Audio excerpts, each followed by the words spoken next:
Why does Progressive work hard for truckers? Because truckers unite the world. They unite kids with their first drum sets and parents with earplugs. But truckers can't do this if they're not on the road. That's why Progressive has over 360 heavy truck employees to help truckers stay on time and on track. Quote truck insurance today in as little as 8 minutes at progressivecommercial.com. Progressive Casualty Insurance Company and Affiliates. This episode is brought to you by Progressive Insurance. Do you ever think about switching insurance companies to see if you could save some cash? Progressive makes it easy to see if you could save when you bundle your home and auto policies. Try it at progressive.com.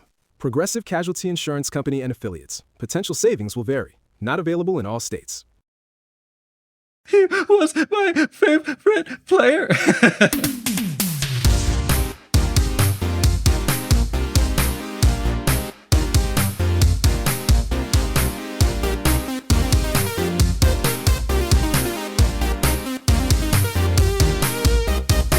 Sup, nerds? It's basketball. Welcome to Horse, a basketball podcast about everything except for the wins and losses. My name is Mike Schubert, and I'm joined by my trusted co-host, the wild NBA free agency offseason going on right now, to me not caring because my beloved New York Knicks are still 2026 double champions.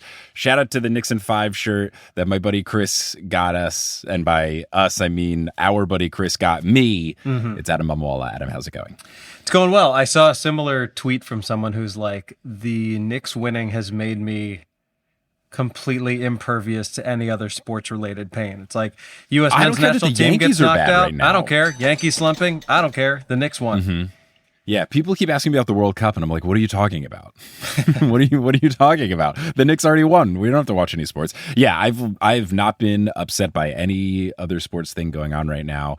The Knicks have also had a mostly good offseason. We just announced we brought back Jordan Clarkson, which means we're bringing back the entire team except for Mitchell Robinson and Ariel Hukporti and maybe Jeremy Sohan. Those are the only people that have not been brought back. The first two are officially gone. Sohan is up in the air. But yeah, I mean, we're basically just running it back. Things are pretty good. I'm not sweating it. I'm looking forward to a lifetime of continued bliss and continued only wearing of Knicks merchandise. Exactly. The only difference is now you've got Andre Drummond instead of Mitchell Robinson. So, fine. He's already been out and about in the city having people chant Knicks in 5 at him, even though he wasn't involved. I mean, I guess he was involved in losing to the Knicks. Which is good. It's important. Everyone has to play a role, and he was on one of the losing teams, the Philadelphia 76ers, who had beaten 4 games very handedly. So, Tell you what, we'll get to it soon when we talk about the Jaylen Brown trade. I don't think anyone's beating them in 4 next year. We're going to find out. Yeah, maybe we'll beat them in 3 because they'll just forfeit. But anyway, yes, there's lots of NBA offseason stuff to discuss. We'll be doing that in Full Court Press, and then we'll be relitigating the drama draft for the rest of this episode. But in order to prepare, let's go to the Teal Memorial Locker Room, which is where we do all of our preparations. And, hey, Andre Drummond's here too. Hey, what's up, Andre? He's just hanging out there. He's getting ready for the season. He's keeping himself in shape. You got to, when you're his age, which is probably approximately my age, you got to stay limber. You would think, but he came into the league so young. Oh, no. He's really 32. No he's way. 32. Oh, right? That's Doesn't it feel like he's been in the league for a million years? Yeah, he's 32. In my mind, he was like 38. He's one of those guys who just came into the league and then just turned 18, one of those things. Wow. And then, so he must have played 1 year at UConn or something, or in college? He was one and done. Yeah. And then, I mean, that means he's been in the league for 14 years, That's which incredible. is a long time. That's a longer career than most. It's just feels bizarre. It feels like he's super old. It's like, no, this guy's 32, because that's the thing. We signed him. It's like, oh, this old guy. It's like, he's quite spry. Yeah, well, and I mean, as we talk about LeBron heading into his 25th season, like, his career is a lot older than a lot of players. LeBron is so old and historic and everything as well. But I saw something that it was a funny way to say the decision was 16 years ago, because there was a post on NBA Reddit that said, children who were born on the day LeBron made his decision can now legally drive in the state of Florida. It's like, okay, this is just a very verbose way of saying this happened 16 years ago. But that's wild. We have people who were born after LeBron played his first game in the league. Just ridiculous stuff. Shout out to LeBron, who we will also be discussing. Yes, we will. He has not picked a team, but he has narrowed down the list from 30 to 29. I saw a similar tweet that was like the span of ages of people that LeBron has played. It was something like LeBron has played someone who was born in 1962 and someone who was born in 2006. Like he played against Kevin Willis, who was like a journeyman, 20-year veteran who was ending his career as LeBron was beginning his. And then LeBron's also played against literal children. So, and sometimes his own, well, with them, but perhaps soon against them. Oh man, I need LeBron to stuff Bronny into the ether. Like that will, no matter what happens, LeBron scoring on Bronny, Bronny scoring on LeBron, anything with the two of them going at each other, the clips of that will feed families. It will be absolutely incredible, except for the James family, I guess, or maybe the James family. Anyway, we'll get all into that, but first we got to give a shout out to a fine group of people, and that is our patrons. But we got to give a special shout out to our newest producer level patron, Sebastian Sawyer. Thanks, Sebastian. Yeah, thank you, Sebastian. I've got a message out, so I don't have an explanation of if that is this person's actual name, if it's a patron name, if it's a combination of both. But as soon as we find out, we'll let you know if there's any backstory to Sebastian Sawyer. But either way, thanks for coming on board. Thank you for the support, and thank you for the continued support of our producer-level patrons, Polly Bird, Salvatore Testa, Siobhan Ellsbury, Don't Go Chasing Taco Falls, Bang, Bang, Roast Beef Debris, Denver Steam Nuggets, Anne Reed, Steph Curry teaming up with LeBron, question mark? Probably not, but we don't know. Probably not. We don't know. Chase Underulo, Naked Rachel, Sidney Crosby is a Vampire, Chelsea's Cousin, Ginger Spurs Boy, Balls to the Walls, Mott's Forley, Utah Jash, Derry Bird, Alternate Reality, NBA Wife, and now Sebastian Sawyer. And unless you're listening on Patreon, where you get access to ad-free episodes, you're going to hear words from a few sponsors who help keep this show in the green. But if you're listening on Patreon, we're going to get right on to it, and there's no break. Truckers aren't just moving goods. They're making sure bakers get their chocolate chips and hotels get their tiny soaps. But truckers can't do this if they're not on the road. That's why Progressive has over 360 heavy truck employees to help truckers stay on time and on track. Quote truck insurance today in as little as 8 minutes at progressivecommercial.com. Progressive Casualty Insurance Company and Affiliates. Hi, Ryan Reynolds here for Mint Mobile. Are you looking for a beach read this summer? May I suggest your big wireless bill? It's got suspense, mystery, a slightly flat, emotional arc, and a shocking twist where you realize you've been overpaying the entire time. Fortunately, though, Mint's story is better. Every plan, $15 a month, even unlimited. That's it. Happy ending.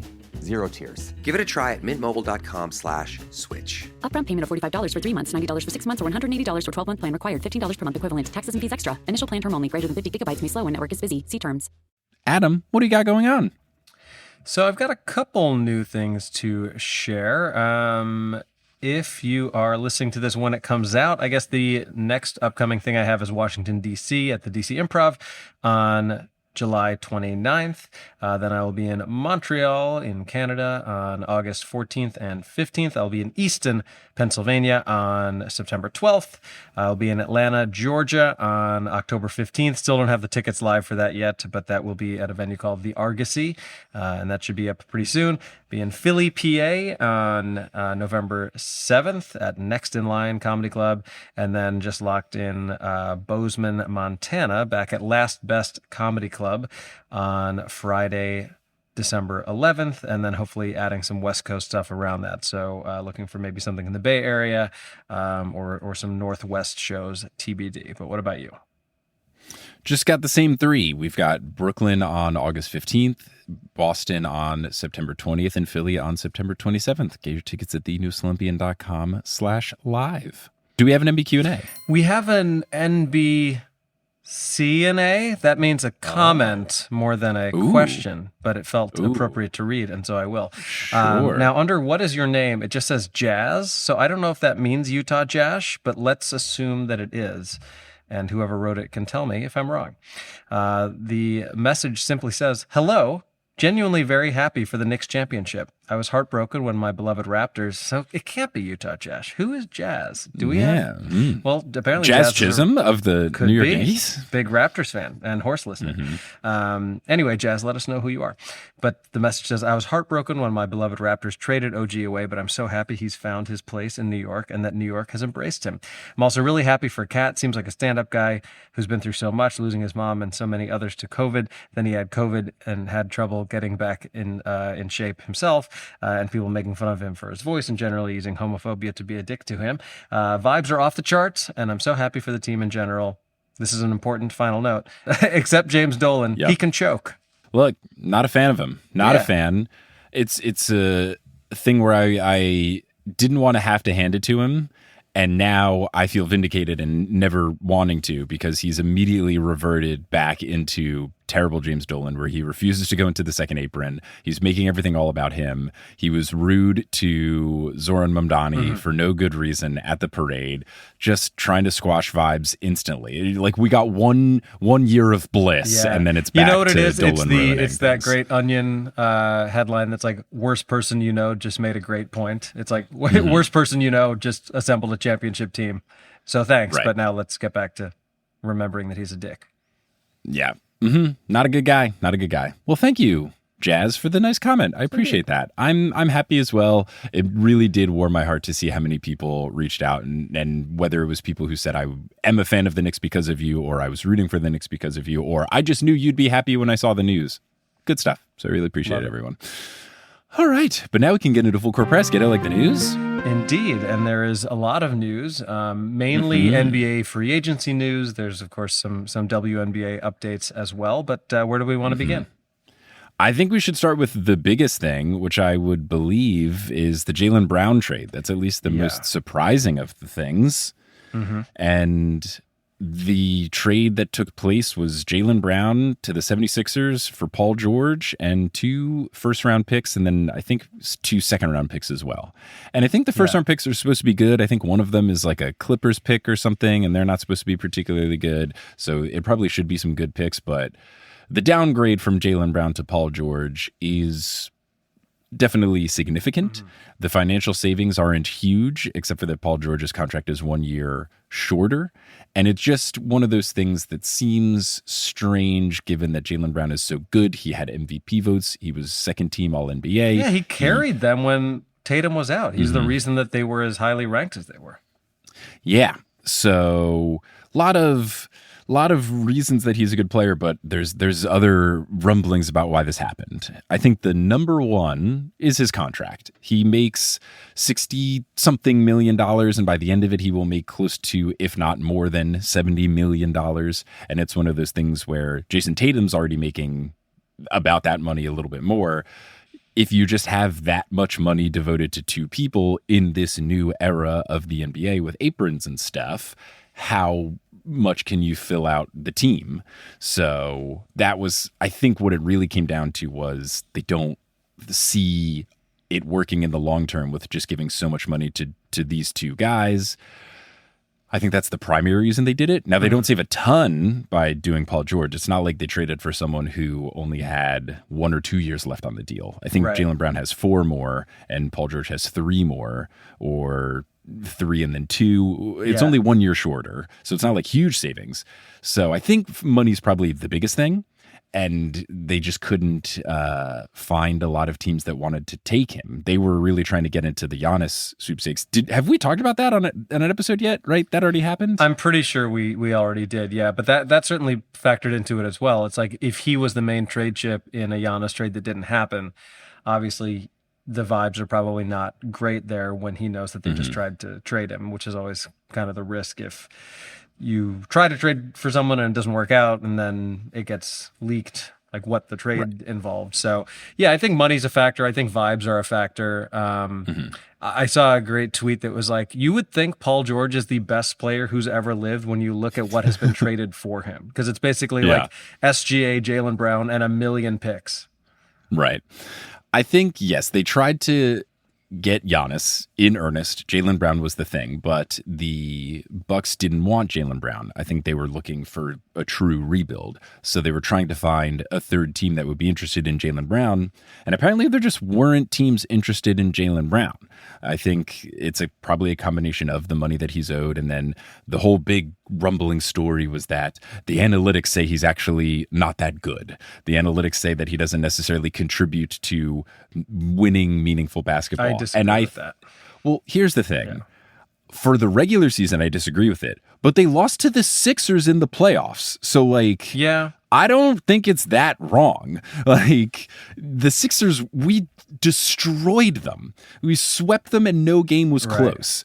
And the Celtics lost to them in 7 after being up 3-1. Like, I think that is a legitimate red flag. Yeah. There's 82 game players and there's 16 game players, and maybe Jaylen Brown is not a 16 game player. This means 82 games in regular season, 16 wins is what it takes to win the playoffs. It is funny too, though, that like universally, all the Celtics fans that I know are really pissed about this, and all the Sixers fans I know are really happy about it. And yet, a Sixers team with Paul George beat a Celtics team with Jaylen Brown. There was also an incredibly cute video of I think like 5 or 6 year old child being told that his favorite player, Jaylen Brown, had been traded and being completely inconsolable. And then a moment where he got to hang out with Jaylen Brown and kick it. I don't know if you saw that video. It was very, very cute. It was the thing of like cute. When a kid is so upset that they're only able to get out like one word at a time through tears, like, he was my favorite player.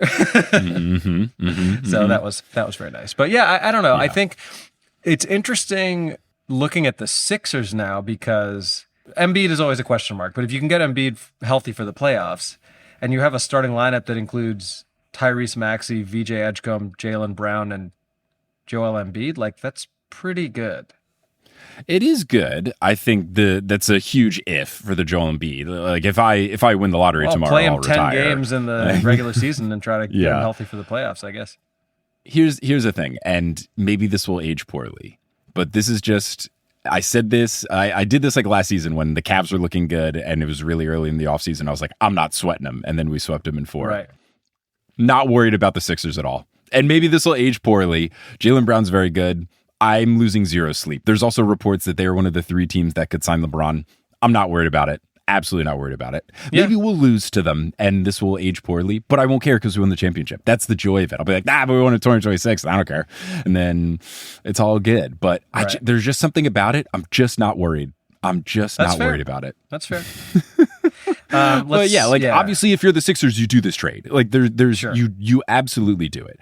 I think it's one of these trades where we're gonna have to look later down the road. I think ultimately the Celtics did it because they don't want to pay Jaylen his next contract, because the next thing after this is a extension upon the supermax that he already has, and then you're looking into paying someone $70-80 million a year. And I think the Celtics were trying to get ahead of that. And they were trying to get something and have more flexibility. They keep using the word optionality.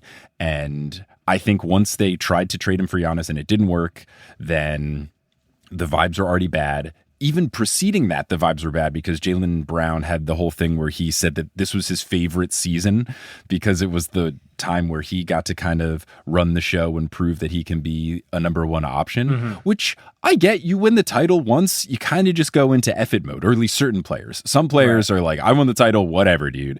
Other people are like, I won one, I want to keep winning more. But I don't fault a player for being like, all right, I got the title, let's have some fun. He wants to have some fun. Yeah. I get it.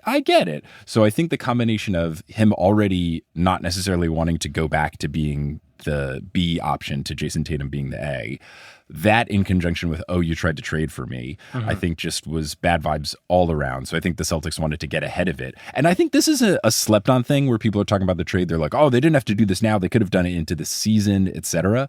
If the Knicks championship proved anything, it's that vibes are the MVP. The power of friendship really did fuel us. Right. So I do not fault the Celtics for wanting to have no bad vibes just hanging over their head throughout the entire season. I think vibes and team chemistry are criminally underrated. Yeah. That was a huge reason we won the championship. No, you're not wrong. It will be interesting to see where they land on our drama draft for this coming season. But Yes, obviously yes, a lot yes, more yes. to happen between now and then. I'm looking through all of the moves that have happened, and I mean, many of them are fairly inconsequential, but we do have some big things that have taken place. I believe when we last recorded, that was shortly after, or like the same day as the LaMelo Ball trade. I think that's kind of the last thing we were talking about. Yes, we Other did big discuss stuff, Walker Kessler now Oh, on the big Los Lakers Angeles stuff. Lakers. Also, LeBron saying he's officially not re-signing with the Lakers, probably the biggest deal of all. Yeah. So where do we think LeBron is going? I mean, there's still a lot of speculation about like, oh, will he go back to Cleveland for one more year? Will he go to Philly? Will he somehow figure out how to go to Golden State? But that doesn't seem to be a financial possibility. No. So there's been some weird stuff going with it. First, he announced that he's not going to the Lakers. Then Rich Paul, who is his agent and has a podcast. This is weird. It's so strange that this exists. He does this podcast where he has a whiteboard and he's showing all the teams that he could possibly go to and everything. And they were mentioning lots of different options, including surprising ones given that they aren't in glamour markets like Denver or Minnesota. These are good teams in not glamorous NBA locations. But now, with certain things happening, it seems like Shams had a report, I think, last night that said the general consensus is that he's either going to return to Cleveland, that's the number one option. He's going to return to Miami, that's the number 2 option, or he'll go to the Sixers is the number 3 option. I think it's just kind of happened as like process of elimination. Lakers didn't really want him. He didn't want to go back to the Lakers. And then for the other teams like Denver and Minnesota, it just seems like he doesn't want to actually deal with that. With the Warriors, it was only if they were able to get Anthony Davis and kind of do like a one last chance thing. But the Wizards owner adamantly does not want to trade Anthony Davis. So that fizzled out. Then Steph got interviewed about it and he gave a very lukewarm answer that makes it seem like he knows LeBron is not coming. Right. So that just kind of leaves a Cavs return and a Heat return, and then the Sixers thing. And I think the Cavs or Heat return makes sense because narratively, if you're thinking of the story of it, it kind of gives LeBron a cushion for if he doesn't win. Because there are other ones people are like, hey, he's always wanted to be a Knick. He keeps talking about being a Knick. I think the Knicks were like, nah, dude, you're just going to mess with it. I think we did say we expressed interest. I think we were probably only going to pay him the veteran minimum because like if you can get LeBron on the veteran minimum, sure. Hasn't he been pretty clear that he's reports. not going to do that though? Well, he didn't say explicitly. Early on, it was like he didn't want to do that. But then Rich Paul had a thing that said his decision will be one of basketball fit and happiness, not financially driven. Yeah. So that was listen, something- LeBron, Bam, and Giannis would be pretty formidable.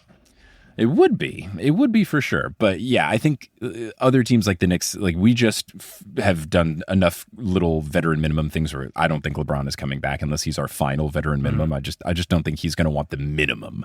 I think he might take less than what he took last season, but I don't think he's going to take the absolute minimum. I think he's going for like the mid-level exception, which is I think like $10 or $15 million. And that's something, it's a particular type of contract you can sign to a player and then not have it count against your cap, etc. So yeah, I think Cleveland is probably the best fit for him in terms of they will be competitive. They re-signed It does Donovan give Mitchell for a him ton of money. Which all that to lose to the Knicks, good for them. And it does give him the narrative cushion where if they don't win, it's like, oh, but wasn't this sweet? So I feel like that is the top choice. From a basketball fit, I'm not sure. Like it's not like bad. Like they need a forward. Like it could work. I think the more confusion comes from James Harden and LeBron James on the court with Donovan Mitchell. Just a lot of like ball dominant players. Not sure, but I don't know. LeBron could be super flexible. I think Cleveland is probably most likely. Miami has similar return vibes, but it's a little less storybook. But I think if he goes to the Sixers or one of these other teams, then it's just, okay, if you don't win, it's bad. Like, that's why I think a Knicks thing was never going to happen. If he goes to the Knicks and then we don't repeat, it's like, it was LeBron's fault, which wouldn't be true, but it's what the narrative would be. Do we think this is his last season? Go out. I think so. I think unless he like explicitly signs a 2-year contract with whatever team he picks, I think it's probably his last season. I think this will be his last like team, and I bet he like decides what it's going to be in this moment. There's too much rigmarole and up and down and stuff. I think whenever he picks the team, it's going to be here's what's going on. Right. So yeah, I think he could play more years, but I think with moving to another team, the one last hurrah makes it more digestible. So Right. my guess would be 1 year Cleveland for like 10 or 15 million, whatever they can pay him with like a mid-level exception thing. By the way, the Wizards are the weirdest team in basketball. Have you seen their roster? It's weirdly a bunch of young guys and then a bunch of old guys. Well, they've now picked up like DeAndre Ayton and Chris Middleton. Yep. They've got Davis. They've Trae got Young Trae for Young. too much money. Then, the number 1 draft pick, Debanza, Yes. who's 19 years old. Yes. Like, could they be good for one season? Maybe. They could. It's kind of like there was a year when the Rockets had a bunch of young guys and then they brought in like Dylan Brooks and Fred VanVleet. And it was one of those things of, well, all these other guys are on rookie contracts. So yeah, let's overpay these guys. And then they were really good. So I think the Wizards, I don't know, they could surprise some people. So yeah, I don't know. We'll see. It's a weird roster. As for my beloved Chicago Bulls, they acquired Nick Claxton without giving up anything. They just have to pay him his money. They had a good draft, and then they signed Norm Powell, who was an all-star last year for the Heat and is a very good player. And I was listening to one of the Bulls podcasts that I listened to, and it was very funny because everyone has immediately gone from being like, I hate this team, to like, we're back. And the hosts were like, we're very happy that people are excited and the vibes are better. But like, this is the beginning of a long process. So to anyone out there who's saying like, ooh, they're going to be like back in the play-in already and it's actually going to be good this time, or maybe they'll sneak into the playoffs. He's like, I'm not trying to be mean, but let's go team by team in the Eastern Conference. Tell me who you think the Bulls are better than. And I think they settled on we'll be better than the Nets and the Bucks, probably. And perhaps no one else. So it is nice to feel like we're going in the right direction, but still a lot of work to do. Yeah, it's reminiscent of the beginning of the Leon Rose era Knicks in 2020, where, okay, we at least have a direction. You have a direction. After so many years of just not understanding what the goal is, you have a goal. So roll with it. Yeah. But yeah, I think that's kind of all the major stuff. For the most part. I mean, what did you think about the Walker Kessler of it all? Oh, yeah. So the Lakers did this whole thing where they basically kind of like locked in their team, and they had to they did a sign-in trade, which is basically when a guy's on a team and he can re-sign with that team for more money than if he signed with a new team. You do a sign-in trade where he signs the better contract with his existing team and then immediately gets traded to the other team. So the Lakers did that with the Jazz, and they had to give up some pick swaps, I think 2 first-round picks and some pick swaps to get Walker Kessler.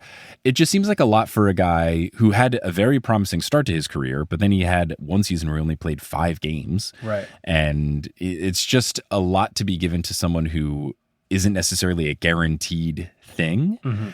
He should be a great fit with Luka in terms of lob threat for alley-oop dunks and good defense, and he can also shoot some threes. So he should be a really good fit, but I don't know. So they just made a lot of moves where they're like slightly overpaying guys that haven't been 100% proven in hopes that they live up to the contracts. So they signed Quentin Grimes for like $20 million a year, and they did this big Walker Kessler thing, and then they brought in Mamu and some other guys where it's like, basically every contract was like, seems like a little bit much for this guy. And when you just have a whole team of that and you trade away the 2 draft picks for it, I think they only have like 1 first-round pick that they can legally trade, and it's just a pick swap. So it's just that they've locked in this team. What they've clearly gone into is build a team that fits Luka Doncic mode, kind of like the Mavs did. And the Mavs did make the finals when they did that. So it's possible. They just have almost no flexibility after doing the big Austin Reeves contract this offseason as well. To me, the Lakers have guaranteed themselves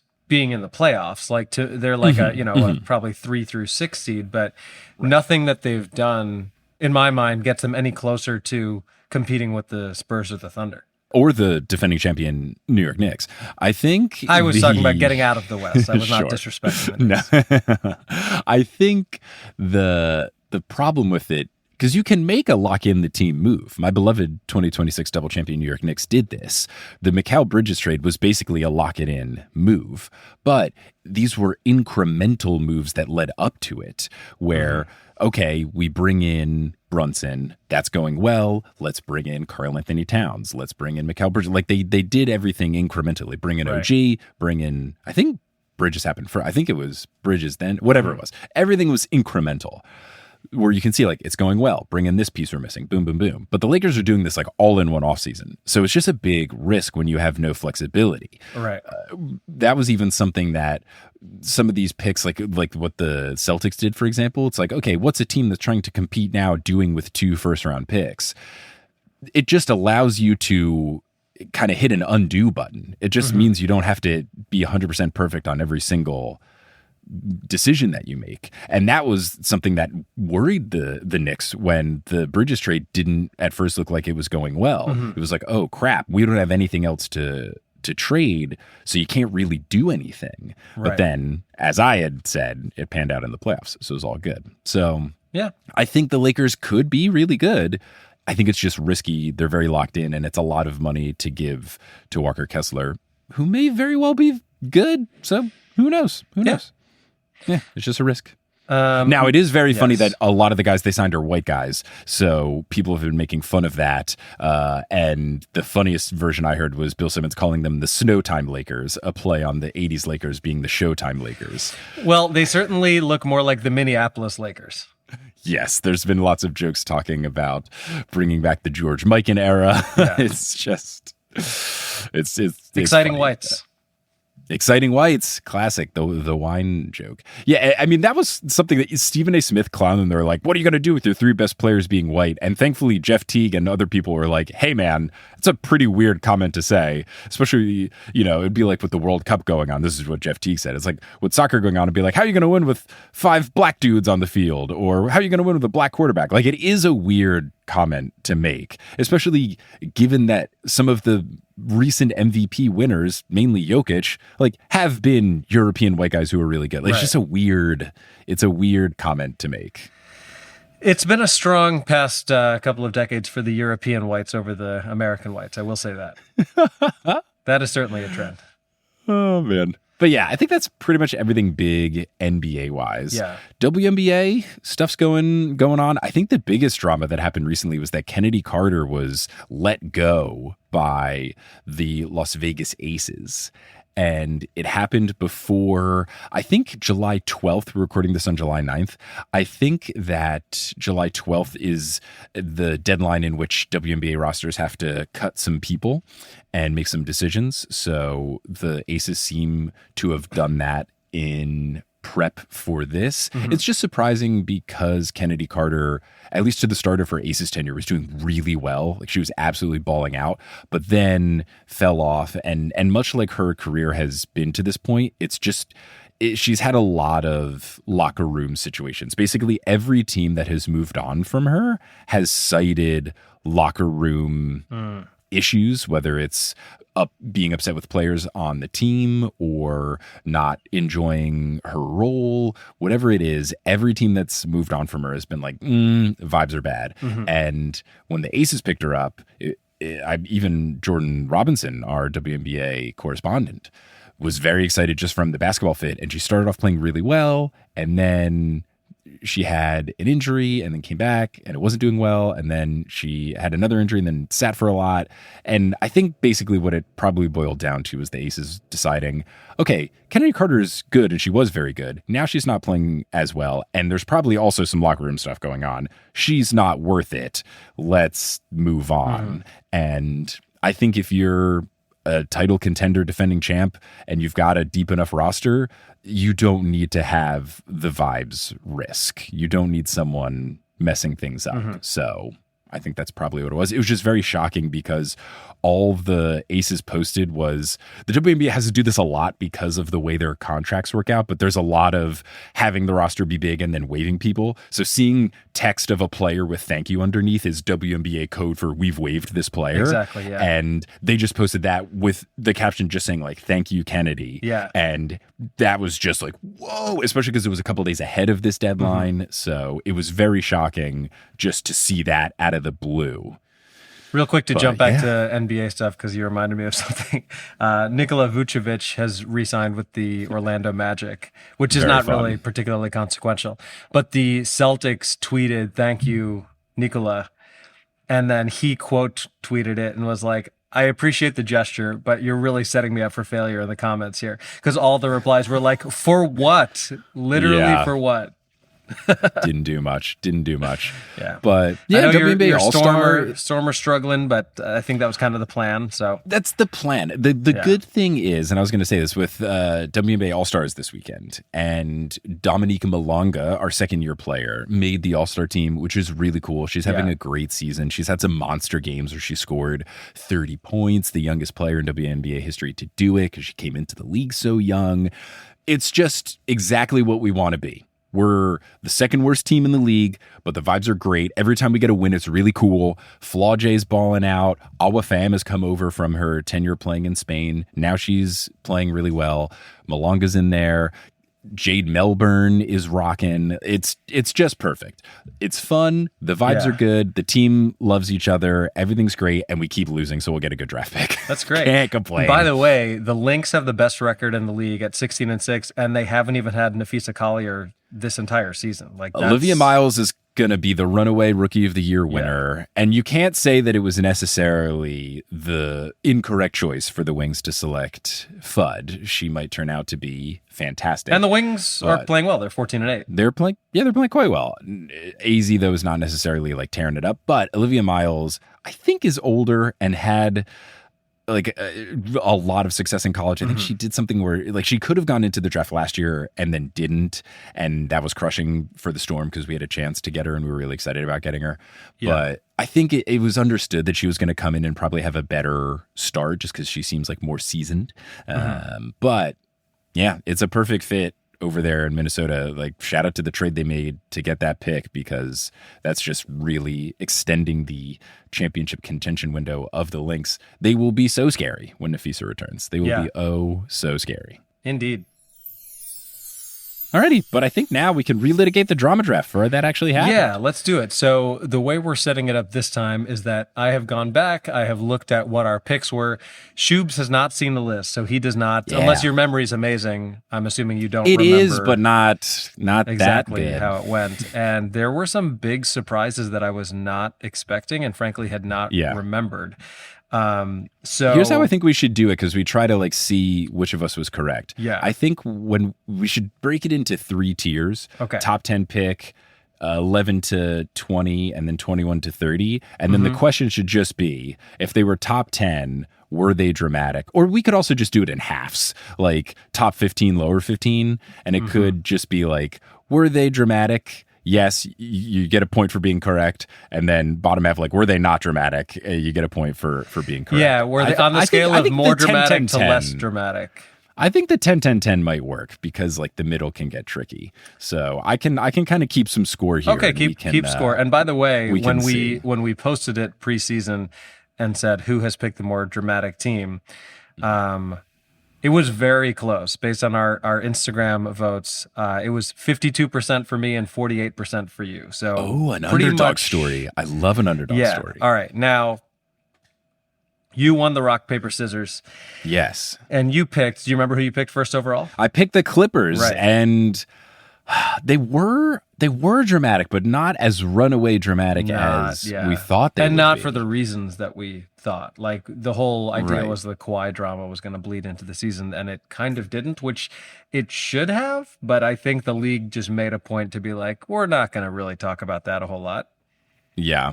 And I think we have to draw the line now. I think with Summer League starting, I think we are probably into next season. So I think if the aspiration stuff comes out after this recording, I don't know that we can. We'll see. No. In my mind, it's like once the finals are over, that the season is over. Well, so that's interesting, because I do we attribute like drama, for example, like are we going to give the Celtics points for the Jaylen Brown trade, or are we saying that's part of this coming season?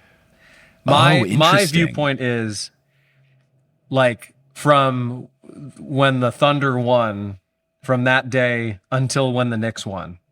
Oh, that is what I view the season as. I guess my thought, though, is for me personally, some of these moves are made because of what happened in the playoffs. Like the Jaylen Brown trade is partially because they lost to the Sixers in the playoffs. So I feel right, but that's still merits being dramatic because they lost. Like the result of him being traded, I don't think I don't know. I guess it's we up can to, go it's case open- by open case, for but like debate. I think the Bucks still get drama for the Giannis trade and everything. Like we'll see. We can go Yeah. case by case. But Yeah, I think it's fair a to gray say area because it's like if the move is caused by the drama that happened last year, that implies that there was drama. Yeah. I think it's fair to say that the Clippers, I think they still were dramatic. They were not so obviously, oh my God, dramatic, but there was still enough stuff coming out about the aspiration case that I think there was still enough drama. Then they also had the James Harden trade go on. So like there was still but I don't feel like they drama were in a Clipper top land. 10 dramatic team, probably. I guess we'll Maybe find out. not. Yeah, we'll see. We'll see. I will tentatively give myself a point for being correct in saying they were dramatic. So the 'Cause on ruling scale- is if they were somewhere in the top 10, you get a point.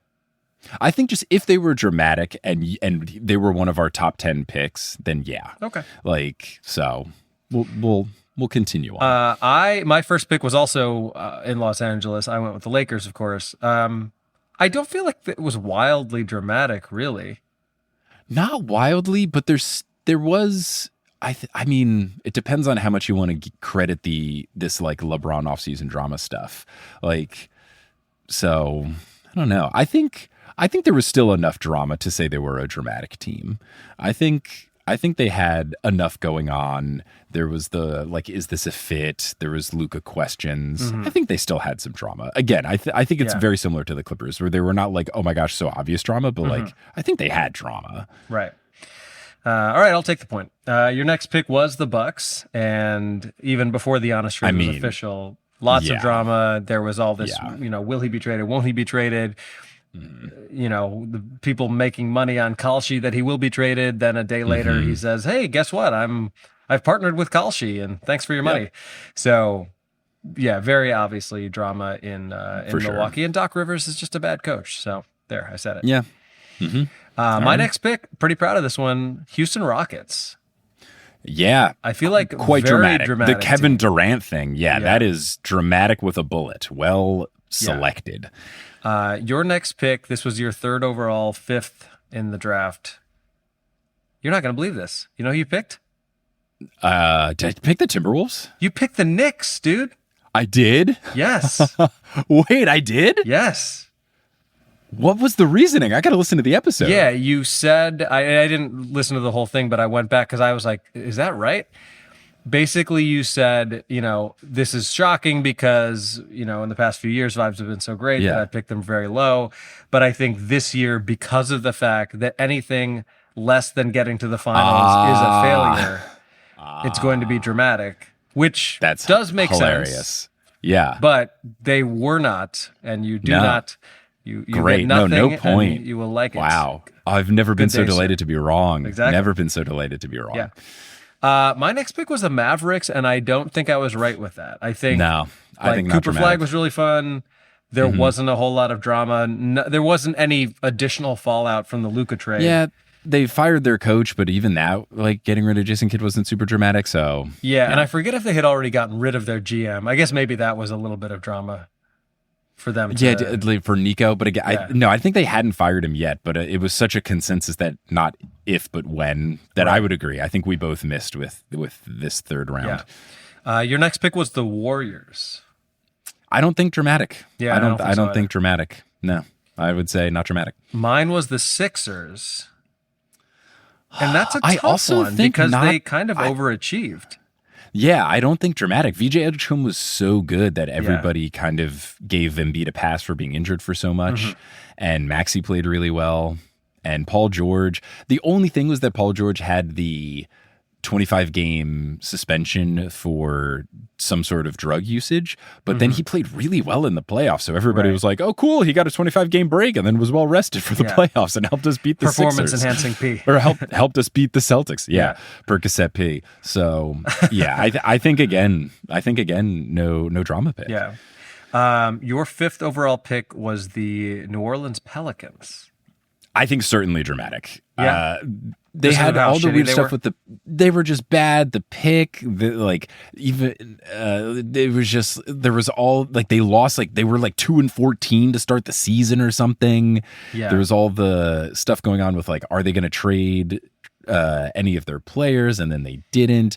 It was not as dramatic as it could have been because Derek Queen did turn out to be good, and their draft pick didn't turn out to be like a really high pick, so it wasn't as bad as it could have been. But I think there was enough stuff going on where like they had a pretty bad season and they didn't have their pick, and that just kind of lingered over them the whole year. Right. So I think they had enough drama. My 5th pick was the Cavs, and interestingly enough, they were kind of what they always are during the regular season, which is just like pretty good and boring. Yeah. But then the way that they lost to the Knicks and the ridiculous comment about like, well, analytically, we're actually I feel like that got them over I think the that's hump good enough. Yeah, agreed. I think before the Knicks series, it was, hey, this is really cool. They beat the Pistons. That's a big deal. You know, winning Game 7 on the road, it was a great story. And then they just got so embarrassed by the Knicks, and also their coach just kept putting his foot in his mouth.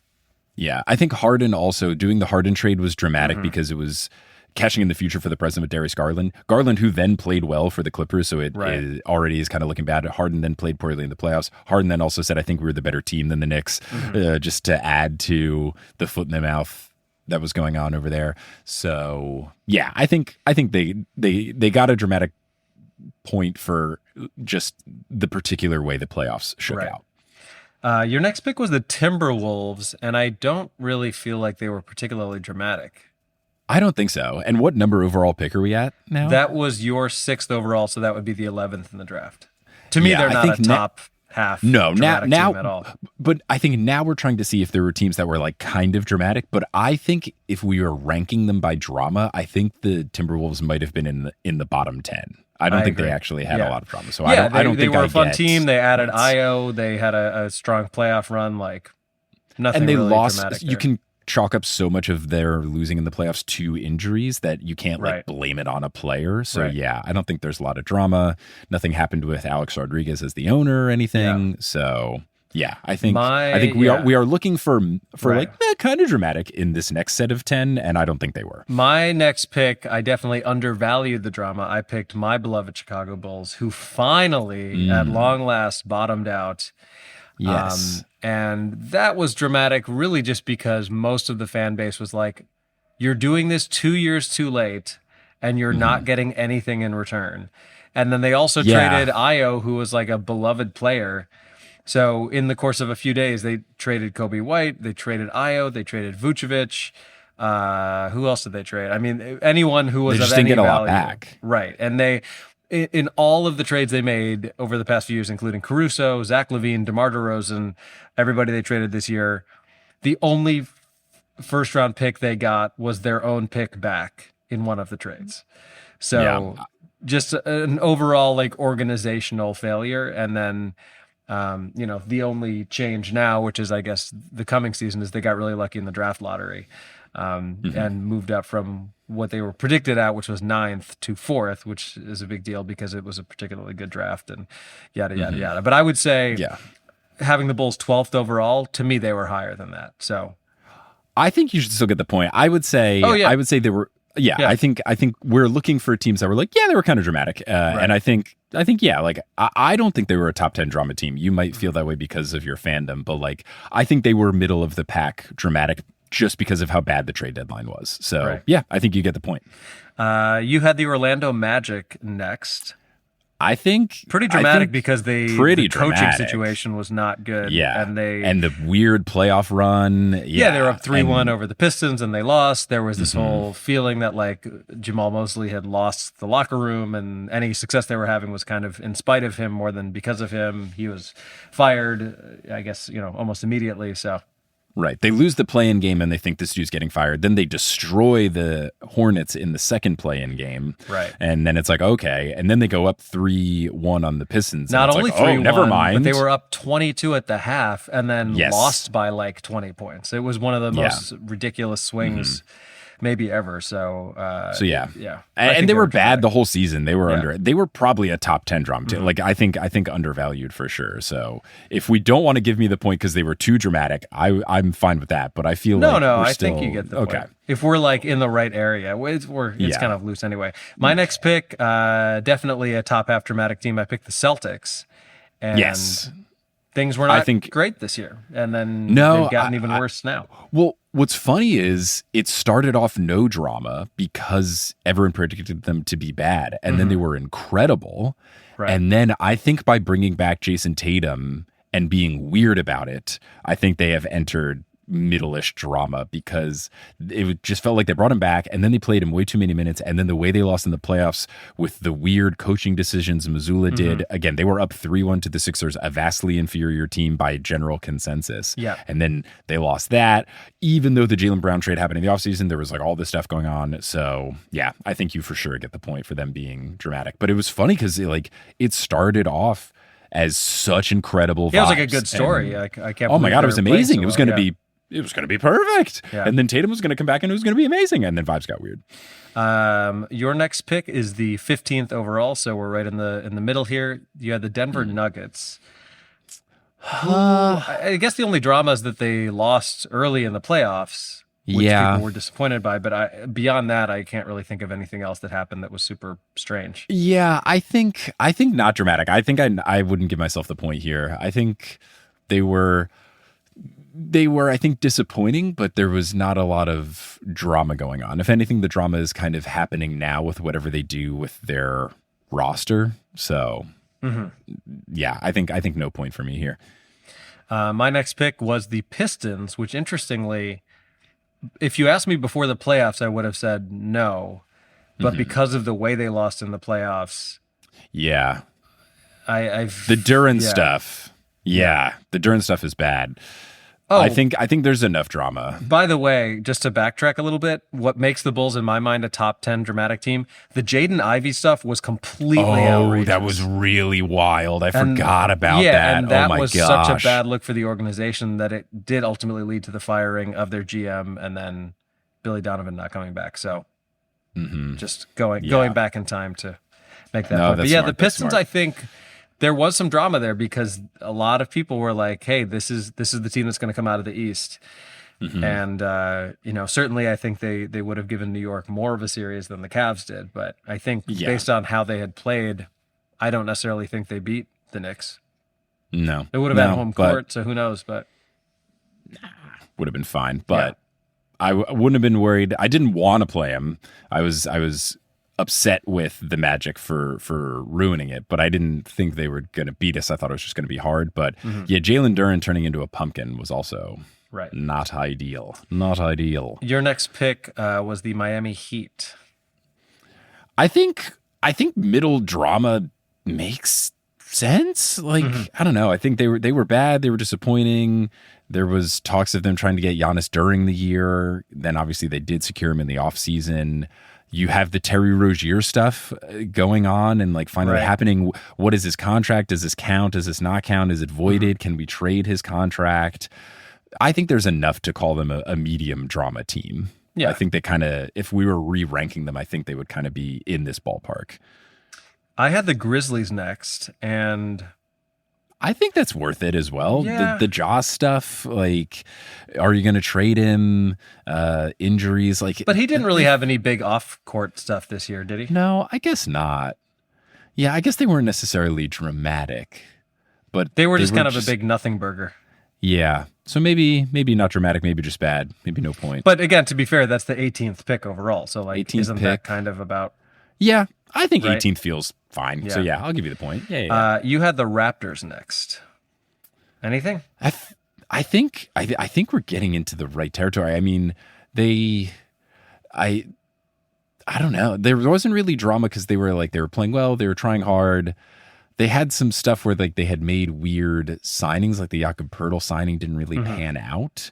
But I don't know that they really had any drama. Right. 18th feels okay though. So I feel like we're in the ballpark. Right. So or 19th, for the Raptors. Yeah. And then my pick, which was the 20th, is the Pacers, which there wasn't much drama because the year kind of went as we thought. The one piece of drama that I can recall though is was their coach or GM basically admitting that they were tanking?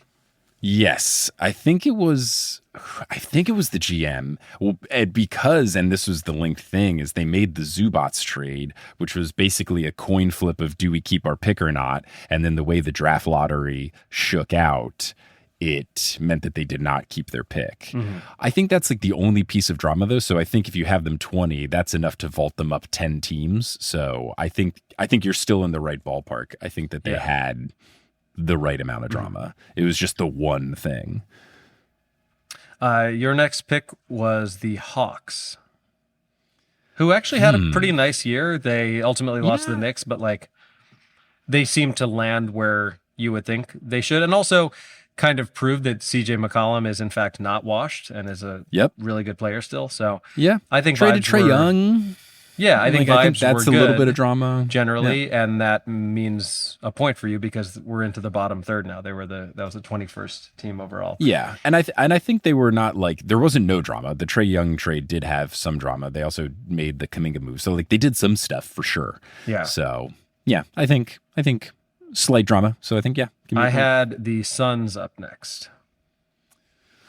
I think that's probably a fine pick. I don't think they were particularly dramatic. They ended up overachieving by some standards, and they were just trying to, right the vibes in the post KD era. So yeah, I think you nailed it. Your next pick, which would be 23rd overall, is a really interesting one. You had the Spurs. Now, the Spurs, obviously, very successful season getting to the finals, but there was so much drama within the finals and kind of the entire I think Wemby ruins view this pick. of Wemby changing within the course of a week and a half. Yep. I think it moves them up way higher. I do too. I think Wemby's shenanigans bring him into the Draymond Green type of territory where it's like, ooh, dirty player, question mark. There was enough stuff going on. I mean, he did the stuff against Nas. There's all the questions of, is he going to get suspended? There was so much stuff in the finals that, yes, I think that he is a dramatic enough figure to say they were a top drama team. There's questions about their coach. Yeah, I think it really does just boil down to the playoffs. That's funny that by being in contention and being ahead of schedule, it's these things that people keep talking about, which I think is true. If the Spurs just lost to the Thunder, I think everyone would have been like, a little ahead of schedule, they're doing it, they'll get there next year. Whereas it is so because funny, of what happened in the finals, it's like, is Mitch Johnson a good coach? Is Wemby a dirty player? Do they have to get rid of De'Aaron Fox? Like, I think the opinion of De'Aaron Fox is wildly different if they just lose to the Thunder. Because he played pretty well in the playoffs before getting hurt. So I recently rewatched, funny enough, Celia was like, hey, can we watch that game where the Knicks came back from 29? And I was like, yes. Sure. So Celia. I started it from the point that they were down 29, which happened twice. They were down 29 in the second and then also in the third quarter. De'Aaron Fox played so badly that if it came out that he was throwing games, which would be horrible, by the way, for just the memory of that finals. We can't have anything to asterisk the Knicks championship, which we currently don't. Like, you can't point to injuries or any sort of crap. But it's when you really look nice. at some of the footage of like Malik Beasley doing clearly shady stuff, when you watch some of the decisions that De'Aaron Fox made in that game, where he's like, he comes across the half court line and then passes it behind himself to someone who's backcourt, or just like things that a 10-year-old would not make that mistake. There was a little part of me that was like, was he that bad, or was something weird going on? What I can say is twofold. One, we have proof that De'Aaron Fox makes stupid decisions on the basketball court. There was the famous thing that got Mike Brown fired, which was when he was the coach of the Kings and De'Aaron Fox was on the Kings. There was a game where I think they were up by 3 and De'Aaron Fox shot a shot. It was something where he should have just held the ball, or no, he was defending, and they were winning by 3, and there was like 8 seconds left. So the whole thing was just, don't let him shoot threes. And then he fouled a guy who shot a 3, made it, and then made the 4-point play, and then they lost. And Mike Brown basically called him out and then got fired. So we have proof that he doesn't make sound decisions all the time, especially in the clutch. The other thing, and I sense this because I was at Game 4, as I will continue to brag about until I die. As you should. I said this to my dad and anyone else at the arena that was listening to me scream. The Spurs were terrified by us. Like, once we started making the run, and by the run, I mean like cutting the lead from 29 to 22, the crowd was so loud and so into it, and the Knicks were feeling so energized. You could just see the fear in the eyes of every ball handler on the Spurs. No one on the Spurs wanted to dribble. Nobody wanted it, Fox included. So I think his not sound decision-making history plus just the energy in the arena, I don't think he's shaving points. I think he was just shook and dumb. Yeah. All right, my next pick was the Sacramento Kings, who just sucked. Yeah, but I would say they were dramatic since they were so bad. Like they were. But was that a surprise to anyone? Yes. Like this was a season where they were like trying to be good. Like they signed Westbrook and they had Levine and DeRozan, who they've since and Chris waived, Murray. by the way, DeRozan. Right. Like the Kings were set up to be like, we're gonna try and make the play, and was like their goal. And they were the worst team in the league. So I think they were so bad like that. I think they did become dramatic. Okay. I don't think anyone expected them to be great, but like their whole thing was, we're not tanking with the moves we've made. You don't sign Westbrook if you're tanking. Right. And then they were awful. Yeah. Yeah. And Doug Christie, like, remember the whole thing where Doug Christie like didn't know the rules, and they had to, they got accused of losing a game on purpose, and they had to release an official statement that was like, our coach is stupid. Like, exactly. Yeah. It's like both things are bad. Either it seems like he was doing something illegal. Yeah. Or you just have he just to be doesn't like, know how basketball works. In our defense, he's an idiot. Right. So I think they're like the anti-Spurs in this. Yeah. Like, the Spurs were so good that they had drama. They were so bad that they had drama. Your next pick was the, at the time, reigning champion Oklahoma City Thunder, who I don't feel like they were dramatic. No, I think losing to the Spurs either. is a big deal. I think that the injury, I think the thing about it is, if they had had a full healthy roster and they lost to the Spurs, then it would be like, oh, it was a huge letdown and they didn't do their jobs and blah, blah, blah. I think because of the fact that Jalen Williams was hurt that entire series, it just changes the way I look at it. I still think them losing a game 7 at home to San Antonio is like a dramatic thing to have happened. Especially with Chet Holmgren playing so poorly. That might be the year only where now his extension kicks in. I think that's the only bit of drama. Yeah, because I think the feeling amongst Thunder fans is like, Chet is not that dude. At least not in terms of containing Wemby. Yeah. I think, though, I would still get the point here, because I think it's not dramatic enough where it's 5-alarm fire. I think everyone just kind of has their eyebrow raised of like, is Chet going to be all right? My next pick, so I guess this would be 26th overall, was a team that allegedly played all 82 games, the Brooklyn Nets. Yeah, great selection. No drama. I forget they exist. How can there be so drama often when people don't even, like, they exist so little in our general consciousness that throughout the entire Knicks playoff run, people kept making the erroneous point of like, well, you know, it's divided fan base for the Jets and Giants or for the Mets and Yankees, but I mean, the Knicks are the only basketball team. And people were like, the Nets exist. And we just keep forgetting that they exist. It's so funny. And there was a post on the Nets subreddit, which I did download to my phone because I think it was so funny, where someone said, this is the absolute worst it gets as a Nets fan. We are awful. We are so bad. And also, the Knicks are so good, and everyone is acting like we don't exist. And I had been saying that the whole time that this kind of sentiment was going on. So to see a fan post it just really I actually hope that the Nets do win a championship in Brooklyn, just so we can one day compare how much shittier the experiences of that the happening. parade's so easy to get into. Exactly. I just don't think that anybody would care. I really don't. No, it would be, the attendance would be so low at all the things. I mean, that being said, like, Barclays was full when it was the KD, Kyrie, Harden playoff run with the foot on the line 3 against the Bucks. Sure. But I think that's because those fans. 3 guys, right. And a broken clock is right twice a day. But I think, like, that's because I think of the star power of those players. So, like, there is a chance that people will care, but just compared to the Knicks, like, well, when look LeBron at the aerial teams up with photos from the Julius parade. Randle,